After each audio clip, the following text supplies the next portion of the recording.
Wan nih Han. Dewan nih. Balik ya kita Wan. Kasus penelantaran jamaah umroh kembali terjadi. Terbaru, PT Naila Safaah Wisata Mandiri atau NSWM diduga melakukan penipuan terhadap 500 calon jamaah dengan kerugian mencapai 90 miliar rupiah. Modusnya, uang setoran para jamaah yang seharusnya digunakan untuk perjalanan umroh dipakai untuk kepentingan lain. Kini Polda Metro Jaya telah menangkap dan menahan 3 orang pihak agen travel umroh yang menipu dan menelantarkan jamaah di Arab Saudi. 2 di antaranya adalah Mahfudz Abdullah dan Halijah Amin. Kedua pelaku merupakan pasangan suami istri pemilik agen travel umroh PT Naila.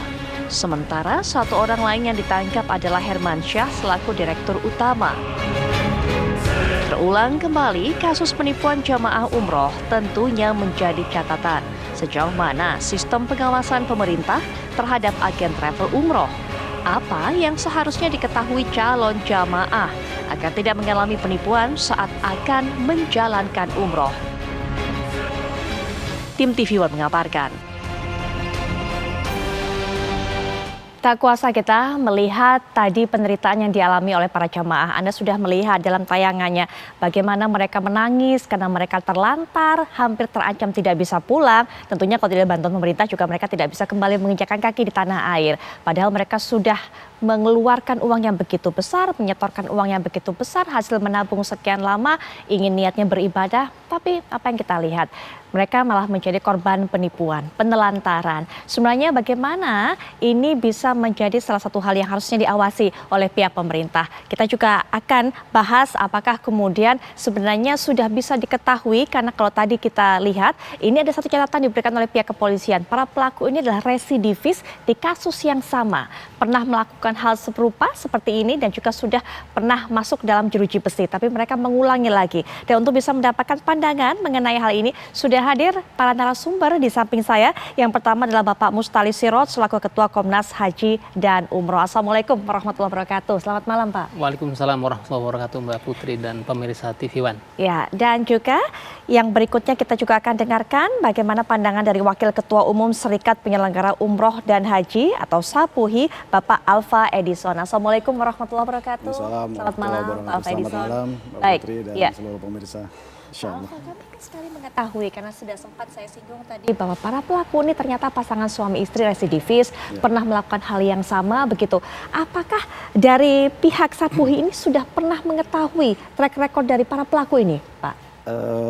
Boleh saya sampaikan kalau Naila Travel ini pertama bukan dari anggota kami, Bu.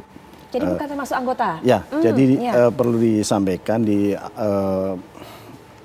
penyelenggaraan umroh haji ini ada beberapa asosiasi. Ya. Nah, salah satunya asosiasi yang tadi disebutkan kami itu berada di Syarikat Penyelenggara Umroh Haji Indonesia.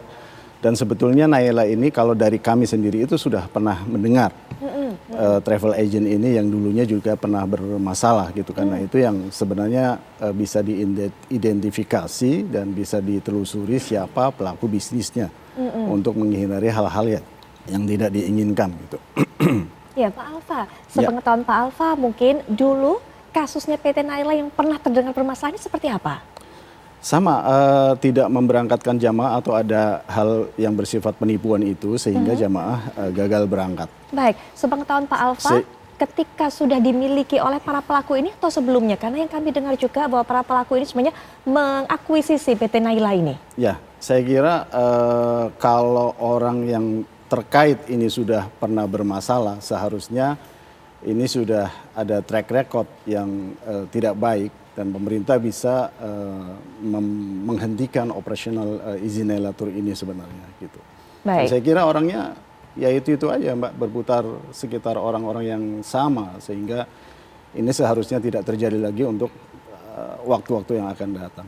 Baik, sebenarnya para pelakunya itu saja, berputar itu saja. Bahkan dalam kasus ini sudah pernah merasakan di penjara seperti apa, hukuman seperti apa, tapi kemudian melakukan lagi. Apa sebenarnya yang terjadi, Pak Mustali Siros? Apakah memang begitu menggodanya bisnis peluang umroh ini sehingga kemudian mereka sudah di penjara, sudah pernah merasakan, tapi kemudian tergiur untuk bisa melakukan penipuan lagi?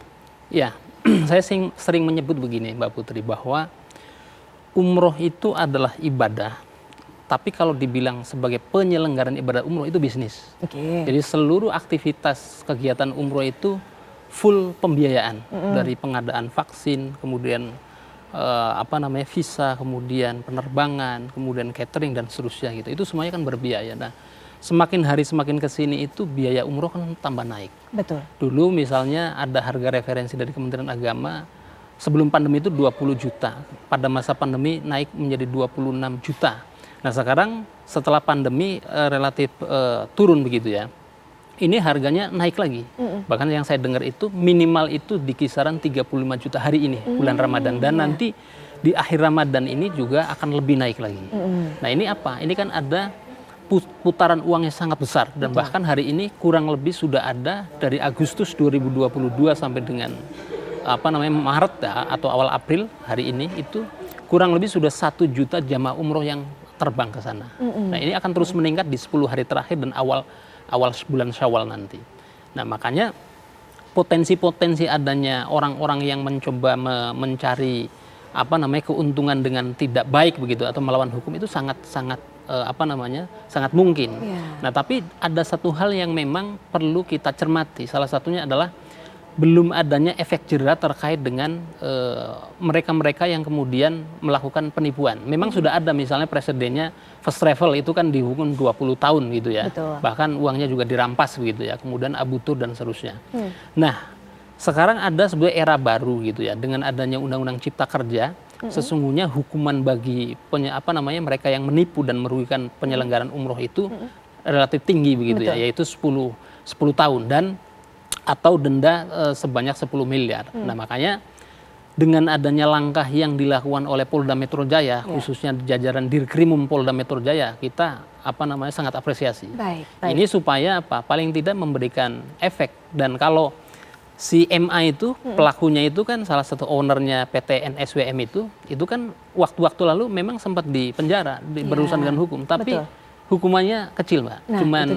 Bahkan cuman menjalani 8 bulan begitu ya. Baik, Pak. Nah, maka dengan adanya proses yang baru ini kita berharap ini ada efek jera kepada mereka-mereka itu. Itu dia. Tidak ada efek jera selama ini, mungkin kita berhenti sampai poin itu. Nanti kita akan lanjutkan kembali bagaimana kontrol semuanya harus dilakukan. Kemudian Pak Alfa juga bisa berbagi informasi kepada kita semua. Masyarakat ini kemudian bagaimana harus mencari travel umroh atau biro umroh juga yang harus terpercaya. Nanti kita akan lanjutkan perbincangan. Tapi setelah jeda berikut ini kami segera kembali.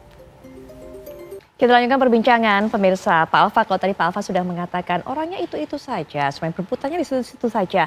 Apa kemudian tidak ada informasi antara satu dengan yang lain pengusaha biro umroh begitu kemudian untuk memblacklist orang yang bersangkutan, orang yang pernah berkasus bahkan juga sudah pernah dikenai hukuman atau dihukum karena kasus seperti ini, Pak? Ya.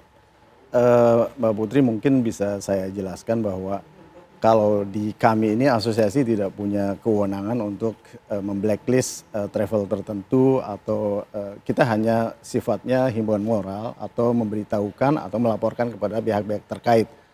Terutama dalam hal ini mitra kami adalah di Kementerian Agama. Cuman satu hal yang perlu kami usulkan juga sekarang izin travel ini kan sudah berkembang begitu pesat.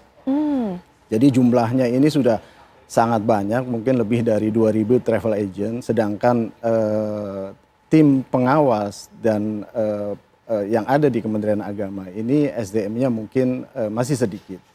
Ini perlu diusulkan ke depan bagaimana ini bisa dibentuk satu direktori tersendiri sehingga mampu mengawasi travel agent yang ada di Indonesia yang lebih jumlahnya jumlahnya itu lebih dari 2.000 travel agent. Nah ini saya kira perlu dorong agar pengawasannya itu akan bisa lebih ketat. Sebenarnya undang-undang kita sudah komprehensif ya, artinya di Undang-Undang Cipta Kerja ini sudah mengatur sedemikian rupa sehingga meminimalisir terjadinya penipuan itu seperti kasus first travel dan travel yang pernah bermasalah. Jadi sekarang ini jamaah daftar hari ini itu paling tidak 6 bulan ke depan itu udah harus bisa diberangkatkan. Ini satu kemajuan. Berbeda dengan sebelum undang-undang diciptakan ini, orang ada gimmick daftar sekarang, nanti 2 tahun berikutnya baru berangkat seperti kasus first travel, Abu Tur atau SBL yang pernah terjadi itu. Tapi sekarang sudah tidak memungkinkan hal itu bisa dilaksanakan. Tetapi kan ini kita juga melihat nih kasus yang terjadi sekarang ini ada celah-celah baru yang dipakai oleh oknum untuk menipu jamaah, sehingga ini perlu concern kita semua dari teman-teman di asosiasi, dari stakeholder lah Mbak Putri. Jadi dari Kemenaknya dan lain sebagainya untuk bisa mengawasi, sama-sama mendorong bagaimana tata kelola umroh ini berjalan dengan baik dan tidak merugikan masyarakat. Saya kira itu. Baik Pak Muhtari Sirros, kalau tadi keterangan Pak Alfa nggak balance, nggak imbang antara jumlah yang diawasi dengan yang mengawasi. Artinya ini kontrolnya betul-betul minim, sangat tidak efektif yang dilakukan oleh pemerintah ini. Iya, makanya saya kira begini, kalau keterbatasan SDM di pemerintah atau Kementerian Agama memang terbatas, maka perlu melibatkan banyak pihak, Mbak. Salah satunya misalnya asosiasi. Saya juga mungkin ada masukan lah buat Pak Alfa begitu ya, dan teman-teman asosiasi, misalnya begini, bagi travel yang bermasalah begitu ya, selain kemudian ada pengawasan dari Kementerian Agama, ada edukasi begitu ya, ada punishment, tapi perlu didorong juga peran daripada asosiasi. Apa itu? Jadi perlu memperingatkan, misalnya mereka misalnya ini harus diselesaikan, apalagi sudah muncul ke media, sudah ramai, harus dipertegas, diselesaikan atau kita selesaikan, artinya dikeluarkan dari keanggotaan. Maksud saya begitu. Ini kan bentuk daripada partisipasi asosiasi. Jangan sampai seolah-olah kemudian asosiasi justru dianggap oleh masyarakat ini tempat kemudian ya mencari aman oknum-oknum tersebut. Akhirnya kan asosiasi tersebut yang kemudian kena getahnya gitu. Padahal asosiasi pasti tidak mentolerir, tapi karena tidak ada langkah tegas, jadi seolah-olah kayak misalnya dulu waktu first travel itu kan cukup lama ininya, sampai kemudian dicabut gitu. Yang kedua adalah ketika kita melihat Kementerian Agama sebetulnya dalam kasus PTN SWM ini cukup proaktif, Mbak. Kalau kita lihat urutannya itu kan, itu laporan di Konjen RI, ada jamaah haji yang terlantar, kemudian Kementerian Agama turun, setelah kemudian ada dugaan pidana, itu Kementerian Agama berkoordinasi dengan Polda Metro Jaya. Baru kemudian tim Polda Metro Jaya terkait dengan Satgas Mafia Anti Penipuan Umroh itu kemudian turun begitu ya. Nah, sebelum itu ternyata juga Kementerian Agama sudah memberikan warning, peringatan 2 kali kalau tidak salah. Sampai terakhir itu kemudian dari teguran biasa kemudian memberikan semacam tidak boleh merekrut jamaah baru.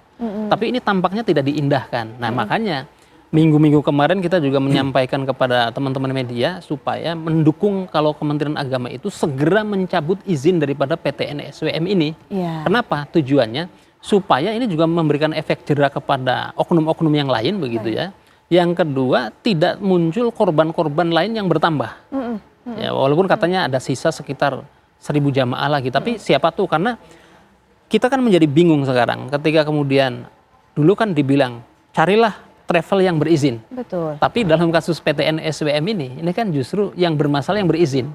Lalu bagaimana kita masyarakat mempercayai yang antara yang berizin dan tidak yang berizin kalau kondisinya seperti ini. Nah, maka itu sebagai bentuk daripada komitmen pengawasan dari Kementerian Agama, salah satunya adalah segera mengambil langkah. Toh mereka 2 kali peringatan saja itu kan tidak diindahkan. Nah, maka dosisnya ditambah dicabut izinnya. Supaya tidak ada kegiatan-kegiatan lain yang kemudian merugikan jamaah, merugikan masyarakat lain yang belum mendaftar nih. Nah, ini juga berlaku saya kira bagi yang punya kasus atau kemudian peristiwa merugikan jamaah, entah itu menipu, dugaan menipu, apalagi sampai menelantarkan di tanah suci. langkahnya harus segera, tidak perlu menunggu banyak korban. Saya kira langsung dipanggil, diklarifikasi mau selesaikan atau tidak. Kalau tidak ya diselesaikan oleh Kementerian Agama. Itu harusnya. Itu penting. Ya, kalau saya rangkaikan tadi pemirsa dari apa yang sudah dijelaskan oleh Pak Alfa dan juga Pak Mustali Siroj, apa kemudian yang membuat mereka ini, para pelaku ini residivis, sudah mereka pernah dihukum, kemudian terus lagi bisa berkecimpung lagi di bidang yang sama, bahkan bisa menipu begitu banyak orang lagi. Rupanya karena memang dari asosiasi sendiri tidak ada kontrol, karena memang tidak ada blacklist dan sebagainya. Kontrol juga dari pihak pemerintah juga cukup lemah begitu, dan godaan tadi itu bahwa untuk bisa mengeruk keuntungan dari bidang seperti ini atau travel biro umroh ini sangat luar biasa. Tapi satu hal mungkin Pak, apakah ini salah satu efek bahwa memberikan izin untuk bisa dibuatnya biro ini begitu mudah sehingga kemudian lahir biro-biro umroh seperti ini yang membuat masyarakat ini malah kecewa. Tapi mungkin nanti Pak bisa dijelaskan, termasuk juga Pak Alfa bisa menjelaskan kepada masyarakat bagaimana seharusnya bisa memilih biro umroh yang baik dan juga tidak melakukan penipuan. Saat lagi. Keterbatasan sumber daya manusia membuat pemerintah tidak bisa secara maksimal untuk bisa melakukan pengawasan menyeluruh kepada sejumlah biro travel yang memang tadi angkanya jumlahnya yang semakin hari semakin banyak, bahkan luar biasa saat ini setelah masa pandemi, pertumbuhan dari biro-biro travel baru ini. Tadi sudah ada pesan dari Pak Mustali Siroj, masukan untuk asosiasi-asosiasi ini. Pak Alfa, bagaimana kemudian untuk membantu kinerja pemerintah ikut melakukan pengawasan bersama dan juga tadi mungkin bisa memberikan peringatan dan sebagainya? Ya. Saya kira kami di asosiasi ini sudah berjalan, Mbak Putri, gitu, pengawasan internal terhadap anggota kami. Termasuk kami juga kemarin sempat menertibkan pasar bebas dalam tanda kutip yang ada di kami. Kami itu ada semacam bursa, jadi di situ ada jual beli item-item atau produk-produk yang terkait dengan kelengkapan umroh, misalnya tiket, visa, atau hal-hal yang lain gitu. Karena terjadi hal-hal yang tidak diinginkan, akhirnya kita stop dan kita ada lembaga tersendiri untuk melakukan transaksi di internal asosiasi kami. Nah, kami insya Allah di asosiasi juga ada biro hukum, ada pendampingan kalau ada persoalan-persoalan. Jadi kami di asosiasi sangat mendorong bagaimana tata kelola umroh ini berjalan dengan baik, Mbak. Karena insya Allah teman-teman yang serius, yang betul-betul menyelenggarakan ibadah umroh ini dengan baik, dengan niat yang tulus untuk memfasilitasi jamaah sampai ke Tanah Suci dan sampai mendapatkan haji mabrur atau umroh yang makbul. Tentu kami ini concernnya sangat concern terhadap penyelenggaraan ibadah umroh. Cuman memang bagi kami juga ini satu hal yang terjadi lagi dan ini kecolongan buat kita semua. Baik kita penyelenggara ibadah umroh maupun dari sisi pemerintah yang sebagai pengawas pelaku usaha di umroh maupun haji khusus gitu. Baik. Tidak ada kontrol memang yang memang ini mempersulit semuanya sehingga kemudian kecolongan kalau kata Pak Alfa tadi. Nah, ini balik ke pertanyaan yang saya sampaikan sebelum jeda Pak Mustali Siroj. Apakah kemudian karena memang membuat izin biro travel itu cukup mudah, tidak ketat, siapapun bisa bikin, tidak ada jaminan apapun, sehingga kemudian tumbuh subur tapi belum jelas sebenarnya mereka di biro-biro ini. Jadi punya izin tapi sebenarnya tidak bisa memberikan jaminan kepada para jamaah untuk bisa diberangkatkan. Iya, sebetulnya begini. Kalau dibilang mudah, memang mudah. Makanya undang-undang sektor haji dan umroh itu masuk dalam klaster undang-undang Cipta Kerja, Mbak. Dulu ada undang-undang nomor 8 tahun 2019, kemudian ada undang Cipta Kerja direvisi kan gitu ya. Karena semangatnya itu kan undang-undang Cipta Kerja itu easy to doing business, kemudahan berusaha. Nah, salah satu sektor adalah haji dan umroh. Karena ini kan ada aspek bisnisnya sangat kental sekali begitu ya. Nah, tapi kalau kita lihat misalnya terakhir Perpu Cipta Kerja begitu yang juga merevisi sektor haji dan umroh, sebetulnya cukup komprehensif. Perlindungan terhadap jamaah haji, jamaah umroh begitu. Salah satu contoh, ada pasal di Perpu Cipta Kerja itu, kalau ada travel yang gagal memberangkatkan jamaahnya, maka dia harus mengembalikan uangnya. Betul. Dan kemudian diberikan kerugian imaterial juga bisa menuntut begitu ya. Kemudian misalnya ada pembatasan pemberangkatan sejak menyetorkan sampai dengan pemberangkatan maksimal 6 bulan. Kemudian untuk travel, ini supaya tidak terjadi kayak first travel dan yang lalu-lalu, itu ada khusus rekening penampungan, Mbak. yang kemudian jadi tidak boleh misalnya satu travel umroh menggunakan sembarangan rekening, tapi harus ada rekening khusus sehingga keluar masuk uangnya itu kan terdeteksi. Kalau misalnya untuk investasi, untuk dikelola, untuk diputar misalnya itu kan akan terdeteksi. Nah, tapi saya punya usul kepada Kementerian Agama karena ada salah satu yang luput dari hal yang perlu dilakukan Kementerian Agama adalah apa? Kalau kemarin kan logika-logika yang dibangun oleh pihak Kementerian Agama karena khususnya yang terjadi pada PTN SWM ini, Mbak, itu karena sulit mendeteksi karena tidak ada di struktur perusahaan. Kan alasannya seperti itu. Ya, betul. Sebenarnya itu bisa dijawab kalau merujuk pada Perpres nomor 13 tahun 2018. Apa itu? Jadi ada namanya beneficial ownership, penerima manfaat. Meskipun dia tidak ada di struktur perusahaan, bukan direksi, bukan komisaris, bukan pemegang saham, harusnya ketika orang mendirikan travel, meminta izin atau memperbaharui begitu ya, harus ada formulir bahwa siapa penerima manfaat akhir daripada bisnis ini. Nah, itu yang tampaknya belum dilakukan oleh Kementerian Agama. Sehingga kalau ada apa-apa, misalnya PTN SWM ini kan, si Pak MA ini kan tidak ada di pemegang saham, bukan juga direksinya orang lain. Nah, ini bisa terdeteksi. Sehingga terlebih dengan sekarang berkembang, jumlahnya semakin banyak. Betul. Nah, makanya tapi ada satu hal juga, Mbak, yang belum kita bahas malam ini. Apa itu? Kita harus TV One dan kita semua, Pak Alfa, itu mesti juga mengedukasi masyarakat. Karena masyarakat juga penting kita edukasi bahwa perlu kemudian untuk kritis terhadap setiap kali mau berangkat umroh. Misalnya kan ada jargon 5 pasti yang dilontarkan oleh Kementerian Agama, pasti travelnya itu berizin, pasti tiketnya, pasti penginapannya, pasti hotelnya, dan seterusnya. Nah, ini penting terus kita, dan jangan pernah kemudian hanya terpengaruh oleh oknum travel yang menggunakan endorse tokoh-tokoh, ustadz, ulama, kiai, yang bahkan jangan-jangan kiai atau ulama tersebut tidak tahu kalau misalnya foto dia ada di mobilnya, ada di billboard terkait dengan travel tersebut. Karena saya pernah, misalnya ada ustadz terkenal di Jakarta, Mbak, dia ternyata fotonya itu ditempel di mobilnya oknum travel, ada di billboard, ada di koran, tapi ternyata si ustadz tersebut itu tidak pernah mengetahui, tidak pernah dimintai izin gambarnya itu ditempel di mobil itu. Ini kan ironis. Betul. Nah, maka kemudian juga komitmen bagi pemilik travel, saya kira sudah bukan saatnya lagi, apalagi ini era digital. Semua bisa terukur, semua bisa diawasi, semua bisa dipantau untuk ya ini adalah ibadah, maka harus sama-sama komitmen. Kira-kira seperti itu. Singkat mungkin terakhir penutup Pak Alfa, edukasi kepada masyarakat, singkat saja mungkin. Saya kira masyarakat harus lebih cerdas lagi ya ketika mau berangkat umroh ke depannya, Mbak. Harus dilihat track recordnya. Saya kira juga bisa di searching di Google travelnya itu seperti apa. Dia sudah ngeberangkatkan berapa banyak, kemudian asosiasinya dengan siapa. Sehingga kalau ada hal-hal yang terjadi itu bisa gampang di tracingnya. Kemudian ya kita berharap masyarakat kita akan lebih cerdas lagi. Gimik-gimik misalnya umroh berangkat 5 gratis 1 atau 10 gratis 1 atau harga yang ditawarkan itu murah di bawah referensi harga pemerintah itu mohon bisa dicermati. Jangan diterima mentah-mentah, apalagi sekarang ya di masa pandemi ini referensinya itu 26. Tetapi kenaikan hotelnya mulai dari Januari sampai dengan hari ini itu begitu sangat terasa karena jamaah sudah mulai bebas masuk ke Saudi Arabia, sehingga terjadi lonjakan-lonjakan di harga hotel. Bukan hanya hotelnya, jadi harga tiket pesawatnya pun sudah sangat tinggi sehingga rasional keberangkatan umroh paling tidak di angka sekarang itu ya di angka antara 30-35 tadi Pak Siroj menyampaikan.